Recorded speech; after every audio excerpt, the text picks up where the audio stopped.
is working to protect coral reefs in Hawaii from a new threat. A disease that is killing corals in Florida and the Caribbean could be a problem here soon. Casey Len is live this morning on East Oahu. What's going on, Casey? Yeah, good morning, guys, and we'll get right to it because we have a couple of representatives from the Division of Aquatic Resources.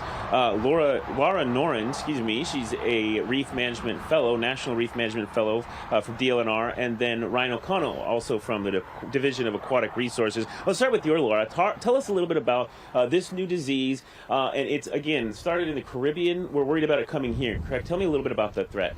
Yeah, absolutely. So stony coral tissue loss disease is a really prominent threat in the Caribbean. It's absolutely devastating most of the reefs throughout the region, and that's because it's really aggressive and we don't really have a way to stop it in its tracks at this time. So it can kill a coral head in a matter of months, and Hawaii has been identified as one of the places where it is most likely to travel in the Pacific. This is one of the gateway areas because we do end up getting so much shipping and so much boat traffic coming through this area from all around the world.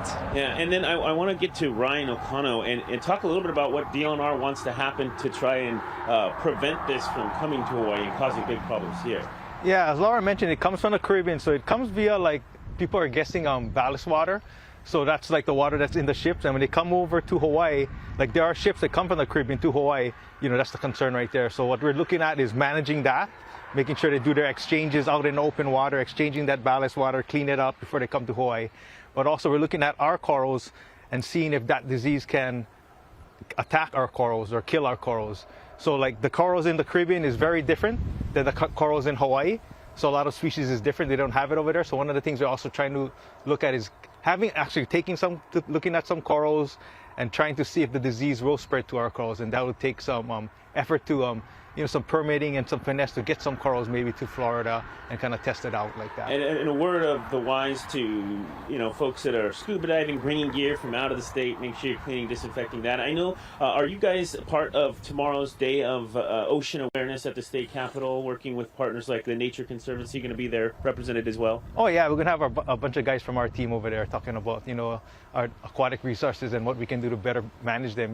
We as a state, we realize that we can only do so much, you know what I mean? Partners like TNC, Conservation International, and just stakeholders in general, everybody got to do their part to preserve our reefs and take care of them because it's becoming very, very important. Yeah. Again, Ryan and Laura from DLNR's Division of Aquatic Resources, thank you guys so much for what you do and for being with us today. A reminder that Day of Ocean Awareness and Action at the state capitol tomorrow.